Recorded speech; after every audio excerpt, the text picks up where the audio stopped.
lẹ́yìn ìwọ́de wọn àwọn aláṣẹ fásitì kò dín owó iléèwé àwọn akẹ́kọ̀ọ́ kù. lẹ́yìn ìfẹ̀hónúhàn táwọn akẹ́kọ̀ọ́ iléèwé gíga yunifásitì kò ṣe lórí bí wọ́n ṣe fowó kún owó iléèwé wọn, àwọn aláṣẹ iléèwé yìí ti sọ pé àwọn ti ṣàgbéyẹ̀wò sówó iléèwé táwọn akẹ́kọ̀ọ́ àwọn ń san tẹ́lẹ̀, àwọn sì ti dín kù jọjọ kó lè mú ìrọ̀rùn bá wọn.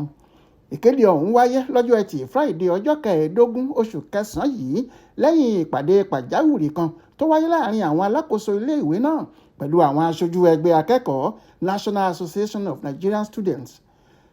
Àtẹ̀jáde kan táwọn aláṣẹ iléèwé ọ̀hún fi síta láàárọ̀ ọjọ́ Friday, èyí tí ẹ̀dà rẹ̀ tẹ Aláròyé lọ́wọ́, ni wọ́n ti sọ pé alákòóso iléèwé náà ọ̀jọ̀gbọ́n Fọláṣadé Ògúnṣọlá ló ṣáájú ikọ̀ àwọn iléèwé ọ̀hún tí wọ́n sì ṣèpàdé pẹ̀lú ikọ̀ ti Comrade Usman Umaru Barambu ṣáájú àti gbogbo àwọn olórí ẹ̀ka níléèwé wọn.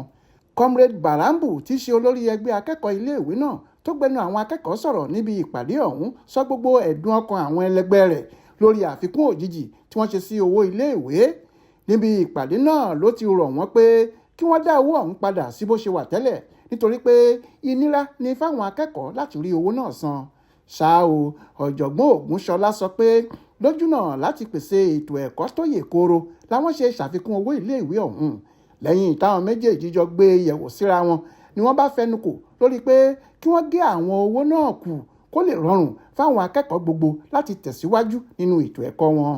15,000 ni wọ́n ní káwọn akẹ́kọ̀ọ́ máa san fowó ohun èlò tí wọ́n ń lò níléèwé náà báyìí dípò 20,000 náírà tí wọ́n ń san tẹ́lẹ̀.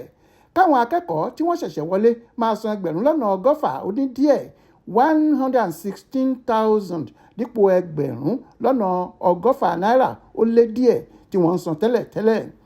160 ó lé díẹ̀ 80,000 náírà làwọn akẹ́kọ̀ọ́ tí wọ́n ń padà sẹ́nu ẹ̀kọ́ máa san dípò 1,160 náírà ó lé díẹ̀ 100,000 tí wọ́n ń san tẹ́lẹ̀ tẹ́lẹ̀.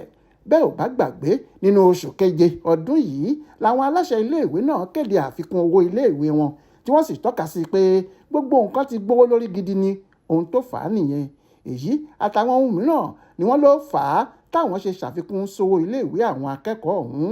Èyí ló mú kí wọ́n ṣèwọ́de tako ìgbésẹ̀ àwọn aláṣẹ iléèwé yìí kó tó wá di pé wọ́n rí ọ̀rọ̀ náà fi orí rẹ̀ tì síbì kan. Adéwálé Adéoyè ló ṣàkójọpọ̀ ìròyìn ọ̀hún fún Aláròyé online television.